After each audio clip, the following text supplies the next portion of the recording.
Добра вечер во дневникот на КТВ, 4 јуни 2025 година.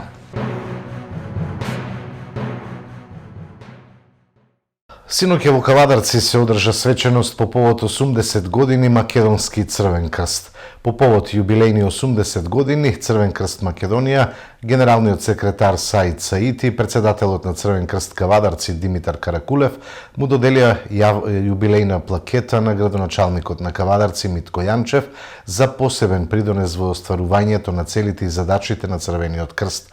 Соработката на локалната самоуправа со Црвениот крст Кавадарци континуирано се развива, од поддршката за изградба на новиот објект до заедничките крводарителски акции, проектот за нега на стари лица со ангажирани негователи и вежбите за подготвеност со учениците.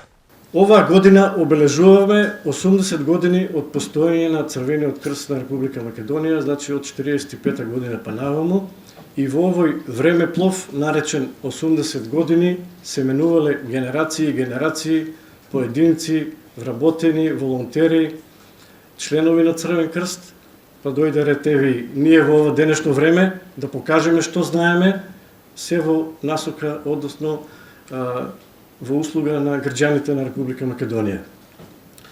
Значи, многу се свежи сечевањата, односно мисијата на Црвениот крст останува иста, иако луѓето се менуваат, и свежи се сечевањата на прво, можам да кажем, на бегалската криза по распадот на бивша Југославија, кога имаше многу раселени лица, многу од нив и во нашата Република Македонија.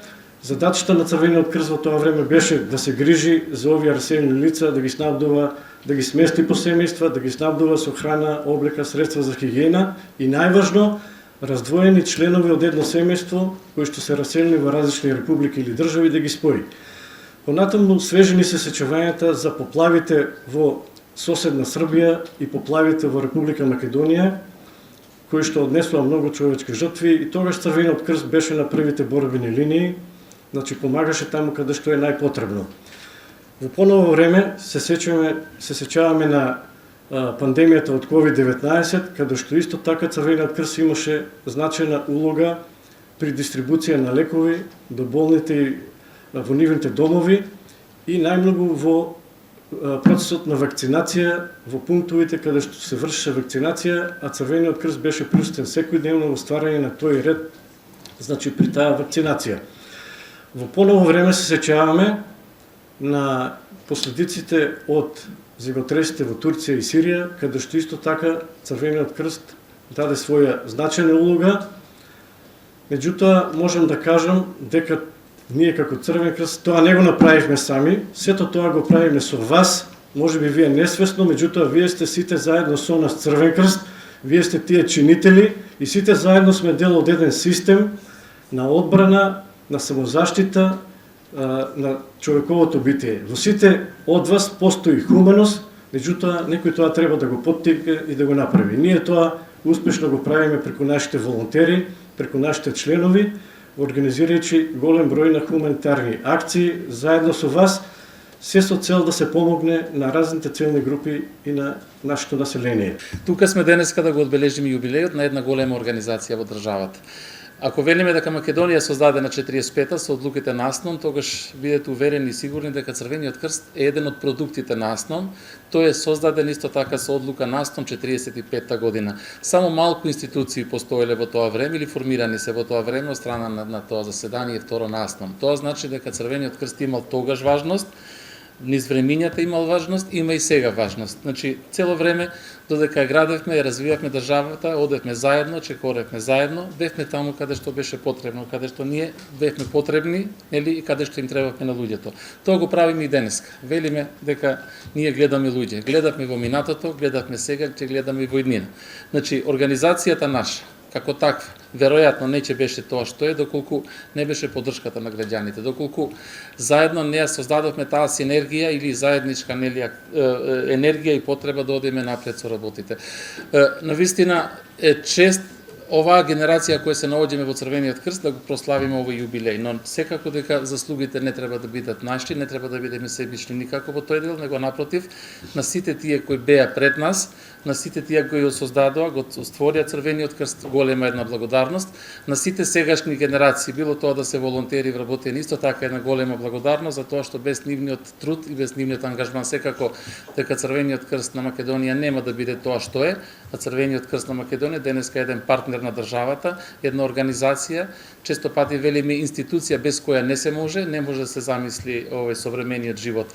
Ако потребата од негово формирање беше и како голема во времињата кога тој е создаден во тие битки кои беа набројувани, секако кај денешното време, начинот на кој го живееме современиот живот и така произведува големи последици за кои Црвениот крст има голема потреба да постои. Тој секако дека се прилагодува, секако дека се претвара во еден нов момент, една нова содржина која се обидува да ги промовира хуманитарните вредности, се обидува да поттикне хуманитарност, солидарност во општеството и секако да превземе дел од одговорностите кои него му припаѓаат. Да не заборавиме, затоа што во вакви пригоди и прилики ние можеме многу да зборуваме. Тука сме помеѓу другото, во Кавадарци бевме насекаде во Македонија, за жал направивме еден мал прекин поради настаните немили во Кочани што се случија и сега ги довршуваме посетите на општинските организации, односно на општините, за тоа што сакаме длабоко да им се заблагодариме на локалните самоуправи во државата, кои не поддржуваат, кои заедно со нас работиме, твориме и придонесуваме на луѓето да им го олесниме животот, да им помогнеме во моментите кога сме најпотребни. Се наоѓаме во една средина во која Црвениот крст е пример за препознавање, зборувам за Црвениот крст на Кавадарци, една организација која твори, која продуцира вредности и резултати, кои ги прават се вкупните резултати на Црвен крст на Македонија. Хуманоста е еден дел од нас кој што секој ден го посетува и го има, меѓутоа многу битно е да во даден момент го има чувството на хуманост и во даден момент тоа биде дел од него. Со Црвениот крст од Кавадарци и воопшто од Република Македонија начело, со господинот Цити имаме подолга соработка и претходно и од бизнис секторот, меѓутоа и сега како градоначалник во многу хумани и добротворни цели сме вклучени во целиот ангажман и на Црвениот крст и она што е потребно за сите луѓе во Република Македонија, меѓутоа е тоа што можеме надвор од државата да го помогнеме, како што и ние сме добивале помош надвор од државата во нашата држава. Често пати седиме, разговараме со бизнис сектор, разговараме со многу чинители од општеството и зборот хуманост не е едноставен збор и тоа не е само збор, него е едно чувство кое што ја го декларирам и го чувствувам со една реченица: треба да бидеш храбар, а и да се осеќаш среќен најмногу кога си помогнал на некој друг, а да се осеќаш како да си помогнал за себе. Така ви го опишал во една кратка реченица. Црвениот крст не изоставил ништо, во општина Кавадарци е активноста на највисоко ниво, благодарение на председателот и на целиот тим кој што функционира. Изградивме и нови објекти заеднички за Црвениот крст. Во сите моменти помагаме на општеството. Меѓутоа и големиот проект кој што заедно го водиме и со владата, и со Црвениот крст, и со локалната самоуправа за помош на стари лица, со наши негователи кои што редовно ги посетуваат тие стари и земоштени лица, и еден благодет за нашите луѓе кои што животот го дале претходно во делот на општеството и функционирајќи во самата локална самоуправа или држава, а сега ние да можеме да им возвратиме. Црвениот крст не е само мотто дека без него не се може, него е една организација кај што секој не може да чинува и да се вклучи без разлика на неговата финансиска моќ, конструкција или било како, за секој има место. Сме били сведоци на многу ситуации и многу работи и ситуации, макар па и добри и весели организации не би ги спроведила општина Кавадарци доколку не би бил Црвениот крст како превентивна алатка за тоа што сите ресурси во општината или во државата се ограничени, а волонтерството е една ситуација каде што нема граници и секогаш ни помага во делот на организациите во локална самоуправа и пошироко. Сакам да заблагодарам уште еднаш за ова плаката, благодарица која што ја добив и признание за по повод 18 години Црвен крст, ми од големо значи и како човек, како локална самоуправа, че продолжиме во истиот правец да движиме и да секој еден човек на ова локална самоуправа на општина Кавадарци и пошироко, барем основните потреби и основните неги и грижи како луѓе во 21 век му ги овозможиме да може да ги почувствува и кога е најизнемоштен. Човек е најсилен кога е најслаб. Навистина голема е честа и за мене денес што ја добив оваа плакета од ваша страна и благодарам пред се како човек, но и како градоначалник на општина Росоман. Сакам да ви честитам вашиот јубилеј и да ви посакам уште многу успешни години, секако дека како човек, како градоначалник, но и како локална самоуправа и во иднина ќе продолжиме со нашата соработка. Се надевам и со многу нови проекти и заеднички соработки. Би сакал да не должам многу, уште еднаш да ви посакам среќен јубилеј и заеднички да работиме уште многу години. Нема да дозволам поради политика да има листа на чекање за прием на деца во детската градинка во Росоман, вели меѓу друго во изјава за КТВ градоначалникот на Росоман Стојан Николов. Тој најавува дека со ребалансот на буџетот ќе се обезбедат средства за времено вработување на потребниот персонал и ќе отпочне со работа новоизградениот дел од градинката Праскичка. Советот на општина Росоман утре ќе ја одржи седницата на која покрај останатите точки на дневниот ред се наоѓа и ребалансот на буџетот. Минатата недела имав прес каде што ги известив и граѓаните и родителите, но и пошироката јавност дека за жал од Министерството за финансии не добивме согласност, односно не добивме финансиски средства за отварање на новиот дел и покрај тоа што во втори месец февруари добивме допис дека средства се обезбедени.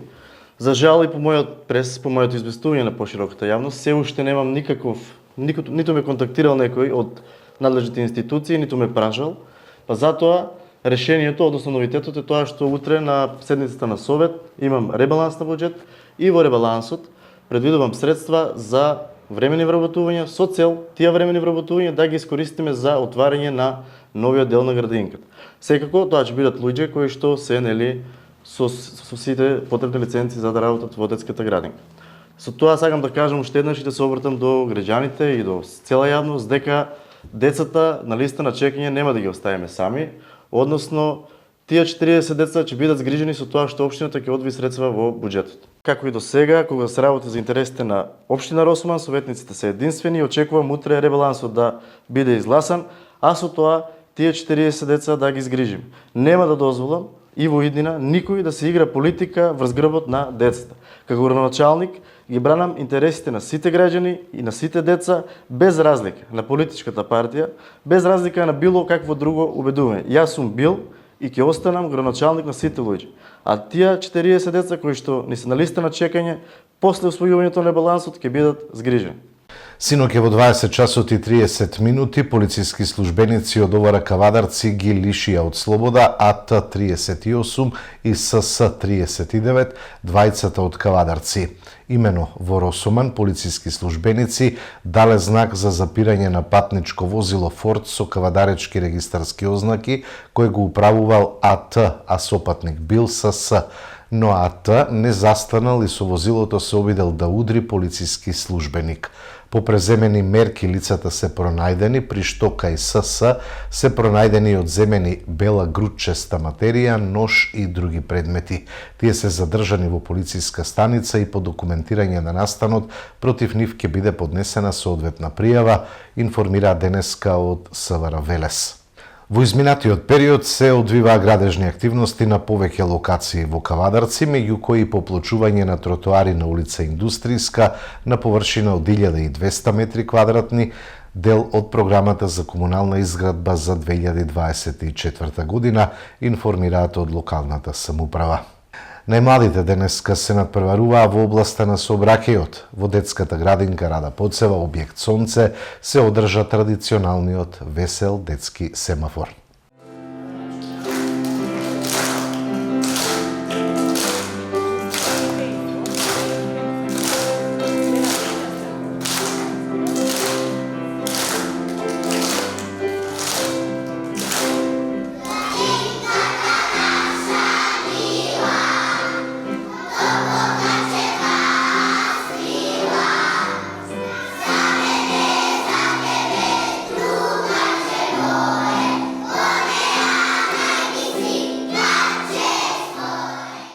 Како и секоја година, така и ова година во соработка со Општинскиот совет за безбедност за сообраќајот, големите групи од градинката Рада Поцева денеска интерно во соработка со секоја градинка одржавме детски квиз, односно весел детски семафор. Со овој детски весел семафор се преточуваат сите знаења децата што ги стекнале во текот на самата година, односно уште од самите почетоци кога се почнати да поаѓаат во градинката. Со ова допринесовме со разработката на ова тема успешно поаѓање на децата во училишта и да ги почитуваат основните сообраќајни правила за да можат безбедно да доаѓаат на училиште. Еве традиционално и оваа година во соработка со детската градинка Рада Поцева и Општинскиот совет за безбедност на патниот сообраќај Кевадарци го организираме сообраќајниот квиз надпревар Весел детски семафор. Во овој квиз надпревар учествуваат големата група од децата од градинката, од сите градинки има составено екипи, значи прашањата се многу едноставни и лесни, бидејќи ние во текот на цела година вршиме предавање и едукација на големата група од градинките, се со цел, значи безбедно тие да стигнат до градинката и назад и да се вратат во својот дом. Меѓутоа, тие сега веќе од септември почнуваат прво оделение, треба да почнат и сами да се движат до училиштето и назад, и затоа на крајот на секоја година во месец јуни го организираме овој надпревар. Односно, тие се 3 работи кои што треба они да ги знаат. Кога излегуваат надвор од домот, кога се движат кон градинката, треба да се движат по тротоар. Исто така, кога ја поминуваат улицата, обавезно треба да застанат на крајот од ивицата на улицата, да погледнат лево, да погледнат десно и после тоа да ја поминат улицата. И исто така во нашиот град Кавадарци има на многу раскрсници поставено светлосни сообраќајни знаци семафори, кои што исто така тие треба да ги почитуваат.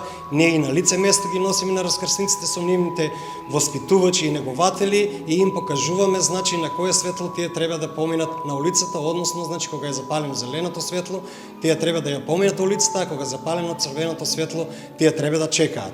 Значи, им пожелувам среќно заодување во прво оделение во месец септември од страна на Општинскиот совет за безбедност на патниот сообраќај Кавадарци во соработка со локална самоуправа Кавадарци. Набавени се награди кои што ќе им бидат врачени и исто така дипломи и благодарници од страна на Општинскиот совет за безбедност на патниот сообраќај. Го гледате Дневникот, продолжуваме со останатите содржини. Македонската економија доживува ренесанса, смета министерката за финансии Гордана Димитриевска-Кочовска. На денешната пресконференција таа истакна дека Македонија била меѓу 5 земји со најбрзо растечки економии во Европа. Државниот завод за статистика вчера ги објави податоците за раст на бруто домашниот производ за првиот квартал од 2025 година, кој евидентира раст од 3% и продолжување на оној позитивен тренд од втората половина од претходната година, период кој се поклопува со доаѓањето на новата влада и новите политики кои се спроведуваат. Податоците укажуваат дека растот е на широка основа со позитивни остварувања во сите сектори. Така кај услужниот сектор забележан е раст од 7,1%, кај стручните, научни и технички дејности 4,8%, информации и комуникации 3,6%, уметност, забава и рекреација и слично. Градежништвото забележа раст од 7,1% и ова е сектор кој во иднина очекуваме да биде главен двигател, имајќи го во предвид целиот оној инвестициски циклус кој што го најавувавме. Индустријата забележа раст од 2,1% во услови на зголемено производство во преработувачката индустрија од 3,7%, а позитивниот тренд на раст продолжи и во земјоделството. Значителен придонес во растот има зголемената домашна побарувачка, поттикната од значително зголемување на бруто инвестициите за 18%. И на потрошувачката за 1,9%, воглавно од личната потрошувачка, која забележа раст од 2,1%, како резултат на зголемениот расположлив доход на домакинствата, поддржан од растот на вработеноста, платите и пензиите во економијата, како и од зголеменото кредитирање на домакинствата. Позитивен придонес имаше јавната потрошувачка со раст од 1,1%. Ваквиот резултат не стави на листата на 5 земји со најдобар економски раст во Европа во првиот квартал по Ирска, Данска, Полска, Литванија И покрај ограничувачките фактори од надворешната побарувачка, имајќи предвид дека економската активност во Германија, како наш најзначаен трговски партнер, во првиот квартал е намалена за 0,2%. Почитувани, неколку пати во изминатиот период во јавноста истакнав дека бројките се најрелевантниот показател за политиките што ги спроведуваме и представуваат смерница за креирање на политиките во наредниот период. Раст од 3 и над 3% последователно во 3 квартали е потврда нашата политика што ја најавивме за стабилизација на макроекономската состојба и можноста да стартуваме со политиките кои што ќе не водат кон забрзување на економската активност на домашната економија и повисоки стапки на економски раст. Сето ова е подкрепено со политиките што ги водиме и нашата визија за економски просперитет. Од почетокот на годината, скоро 11 милиарди денари од буџетот се вбризгани во економијата преку компаниите кои што работат на изведба на инфраструктурни проекти. Близу 500 милиони денари кон компаниите кои работат на општинските проекти, за кои исто така се обезбедени средства од буџетот. Над 125 милиони евра за инвестиции на домашните компании преку Развојната банка, раст на просечната плата од 10,5%, што е поттикнување на потрошувачката и индиректно на економијата, раст на пензиите за 2500 денари.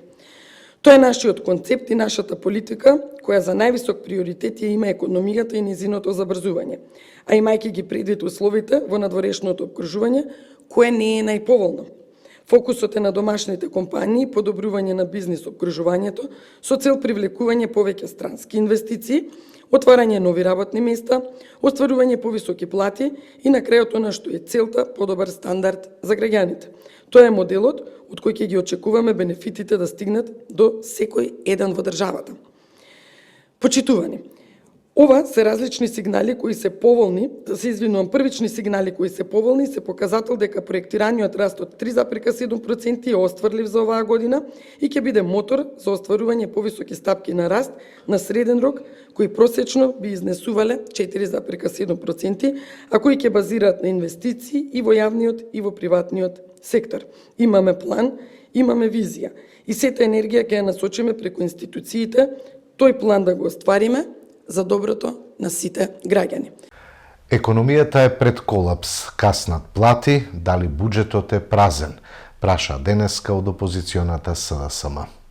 Додека Мицкоски зборува за некаква силна економија, Македонија се наоѓа пред историски најсериозната економска и финансиска криза, каква што не памети во земјава од нејзиното осамостојување. Согласно сите индикатори кои се однесуваат на стабилноста на економијата и финансискиот сектор, укажуваат на тоа дека владата се наоѓа во сериозен кризен менеджмент, особено во Министерството за финансии. Тоа што како печурки никнуваат разноразни аналитичари кои зборуваат за некаков економски раст, е само потврда дека јавноста се подготвува за сериозна криза. Реалноста сепак е диаметрално спротивна. Фактите говорат дека буџетот е пред целосен крах. Повратот на ДДВ за фирмите не се враќа. Фирмите од најголемите извозници до малите бизниси немаат поврат и ги трпат последиците. Немаат ликвидност, немаат пари за плати, се задолжуваат. Ова е прв јасен индикатор дека во државната каса нема пари. Истовремено земјоделците чекаат за субвенции што одамна требаше да ги добијат. Најавите за рекордна поддршка се целосна лага, реалноста е дека нема пари на сметките на земјоделците. Пари за субвенции се должат на сточарите, производителите на рано-градинарските производи, а проблем имаат и оризопроизводителите. Без овие пари не само што нема рекордна поддршка на земјоделците, туку има и рекордно осиромашување и девалвирање на земјоделското производство, со што Македонија се повеќе станува увозно зависна дури и за храна. Доцнат плати во институциите, вработените во образование, култура, дури и дел во јавната администрација, за прв пат во 35 години од независноста на државата, не се сигурни дали на први ќе ја добијат својата плата. Последен ваков случај почитувани е со доснењето на платата во Министерството за внатрешни работи. Ова не се исклучоци, ова се редовни месечни проблеми во различни сектори. Владата ветуваше нов економски циклус, а денес на половина година има реализација под 20% на капиталните инвестиции, што е најсериозен индикатор дека економијата не само што нема историски раст, туку е во сериозна стагнација. Тоа значи дека ништо не се гради, ништо не се движи економски. Ниту проекти, ниту вработувања, ниту локален развој. Единствен сериозен капитален проект во овој момент е коридорот 8 и 10, започнат во времето на владата на СДСМ. Да биде ситуацијата, почитувани, уште потрагична, 1 милиарда евра од унгарскиот кредит кој треба да го враќаме сите во наредните 2 децении е потрошен на сервисирање на редовни обврски на државата, а не за економски и капитални проекти како што беше најавувано. Она што е уште поопасно е што ВМРО-ДПМН се обидува да ја прикрие оваа катастрофа. Зборуваат за тоа дека Македонија е економски тигар, а проекциите за економијата покажуваат нешто сосема друго. Економски раст од најмногу 2,8% во услови кога инфлацијата е над 3%. Тоа, почитувани, не е раст, тоа е негативен раст. Македонија не оди напред, туку тапка во место или уште полошо се враќа назад. Значи, растот кој што сака владата да го представи е резултат на инфлаторно зголемена потрошувачка, а не на продуктивност, инвестиции или извоз. Кога цените растат, се зголемува номиналната вредност на БДП, а тоа значи дека граѓаните плаќаат повеќе за истата количина производи и услуги, ама имаат помалку. Владата мери лажни проценти, а граѓаните мерат сиромаштија во денари, гледајќи како цените растат брзо и побрзо од нивните плати, а нивните паричници се празни. ДПМН, Влен и привезокот Знам мора да одговорат и да не се крие. Дали е точно дека најголемиот дел се потрошени за тековни расходи затоа што нема пари во буџетот? Банкарскиот сектор е информиран да внимава со проектите, да не одобрува брзо, бидејќи државата не им префрла средства. Зошто? Повторно, затоа што нема пари. Ова економски колапс, крах кој веќе се случува. Владата нема одговори, затоа што одговорот е еден. Буџетот е празен. Дали Македонија е пред државен банкрот? Дали не очекува грчко сценарио? Пресконференцијата од серијалот Вистината за Кочани на опозиционата СДСМ продолжи денеска со ново прашање. Опозицијата праша зошто Мицкоски го штити началникот Томо Донев. Зошто обвинителството ги амнестираше одговорност сите актуелни полициски функционери на ВМРО-ДПМН од најголемата трагедија во историјата на Македонија? Пожарот во дискотеката Пулс во Кочани, во кој загинаа 62 млади луѓе, а 200 беа повредени. Дали обвинителството ги заштитува од одговорност овие луѓе по наредба на Христијан Мицковски? Зошто Христијан Мицковски лично и директно ја попречува истрагата за Кочани? Дали се плаши дека доколку обвинителството постапи согласно закон, истрагата за пожарот ќе доведе до него? Зошто од истрагата изоставен Томо Донев, кој од несреќата повеќе од година дена е началник за криминалистички работи во Кочани? Дали и Донев, како и останатите полициски функционери на ДПМН во Штип и Кочани, е дел од параполициските партиски структури на ВМРО-ДПМН, кои рекетираат и ја минуваат криминал во Источна Македонија? Дали Томо Донев е изоставен затоа само што е член на ВМРО-ДПМН и редовно ги посетува состаноците на партијата во Кочани? Како е можно и покрај сите информации кои ги имала полицијата, службените белешки од полициските службеници, објави на социјалните мрежи дека во дискотеката нелегално се користат пиротехнички материјали, началникот за криминалистички работи кој е надлежен над сите инспектори во Кочани да не одговара за катастрофалниот пропуст на полицијата кој доведе до ситуација во која 62 млади луѓе го изгубија животот, а 200 беа повредени? Како е можно да нема одговорност за полицијата која не одговори како имало нелегална употреба на пиротехнички материјали? Токму Томо Донев е еден од хиерархијата надреден над одсекот во оружјето за експлозиви и опасни материи во Кочани, кој морал по закон да врши надзор над употребата за пиротехнички средства во градот. Дали партијата е пред правдата? Дали личните интереси на Христијан Мицковски се поважни од солзите на мајките во Кочани? Доколку обвинителството ќе молчи пред фактите и доказите кои патуваат на кривична одговорност, кај голем број актуелни политички функционери. СДСМ, како одговорна партија, ама во вистинска смисла на зборот, нема да запре со овој серијал на пресови. Со име и презиме ќе ги именуваме сите оние кои ја завија Македонија во црно. Правда за Кочани мора да има. СДСМ продолжува со серија на пресконференции насловени како Вистината за Кочани. И ВМРО ДПМН ги продолжи пресконференциите од серијалот Афера провизии кои чинат животи. Вработените во Министерството за здравство знаеле дека договорот и анексот на Филипче се коруптивни и криминални, одбивале да ги потпишат, беше речено на денешната пресконференција. Сите вработени во Министерството за здравство и стручните лица во комисиите знаеле дека Венко Филипче направил криминал во случајот со модуларната болница во Тетово. Ниту едно стручно лице не сакало да се потпише на анексот на Венко Филипче, кој тој го изготвил по пожарот во модуларната болница и смртта на 14 лица во Тетово, со цел да се спаси од одговорност. Венко Филипче и СДС ги потцениле вработените во Министерството за здравство, кои одбиле да го потпишат анексот на договорот кој го направил Филипче, бидејќи во ревизорскиот извештај се констатирани пропусти и против законски действија. Имено, по заминувањето на Филипче од Министерството за здравство, се прави извештај со правно мислење за анексот кој Филипче го има потпишано.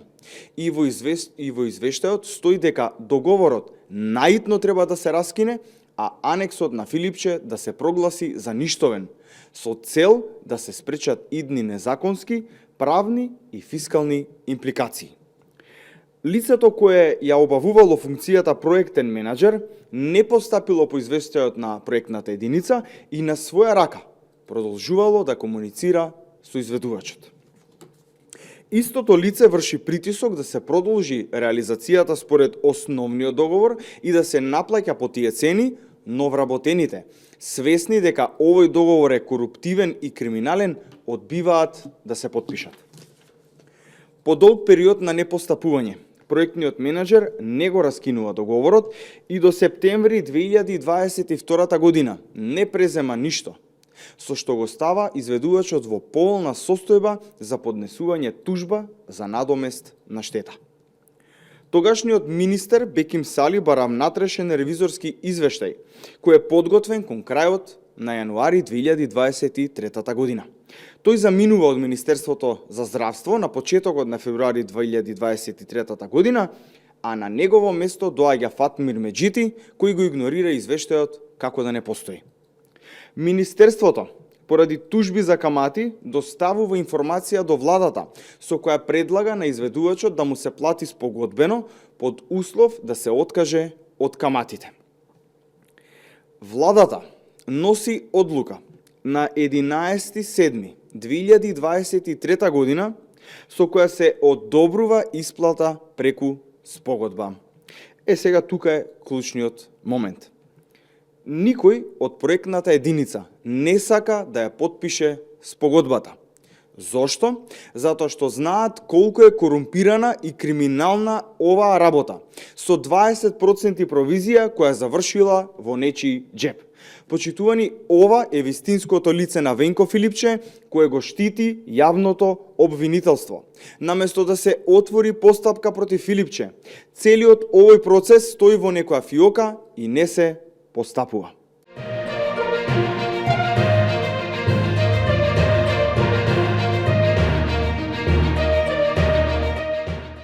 Продолжуваме со спортот. Ракометарите на Тиквеш декласирани од Вардар со 22-32.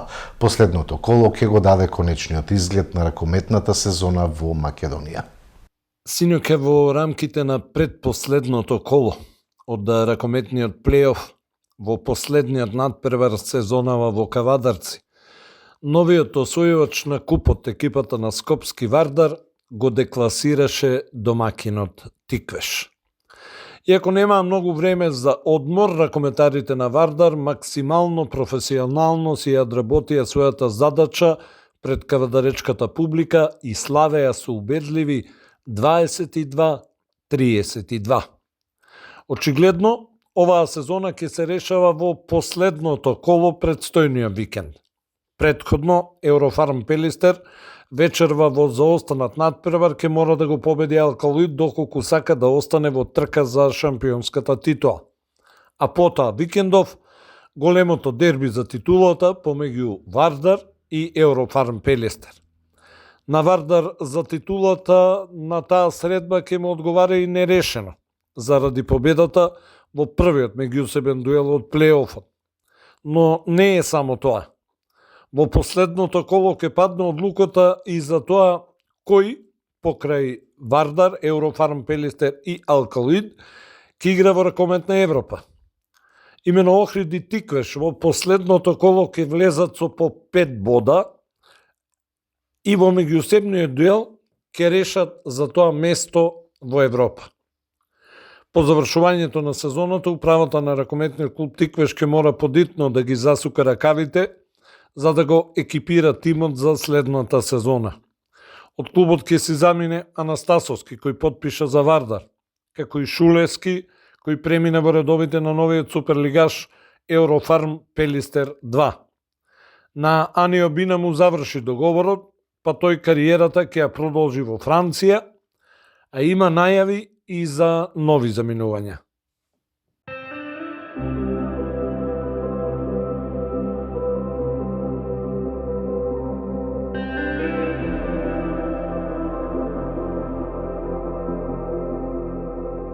Под влијание на топла воздушна маса од југ, до крајот на оваа седмица ќе биде многу топло со натамошен пораст на температурите. Утре во попладневните часови во планинските региони, а во четврток и петок на повеќе места ќе биде нестабилно со пороен дожд и грмежи. Утре предпладне сончево и топло со мала до умерена локална облачност. Ќе дува слаб ветер од јужен правец, а температурата ќе достигне 34 степени. Тоа беа содржините во дневникот, ви посакувам пријатна вечер.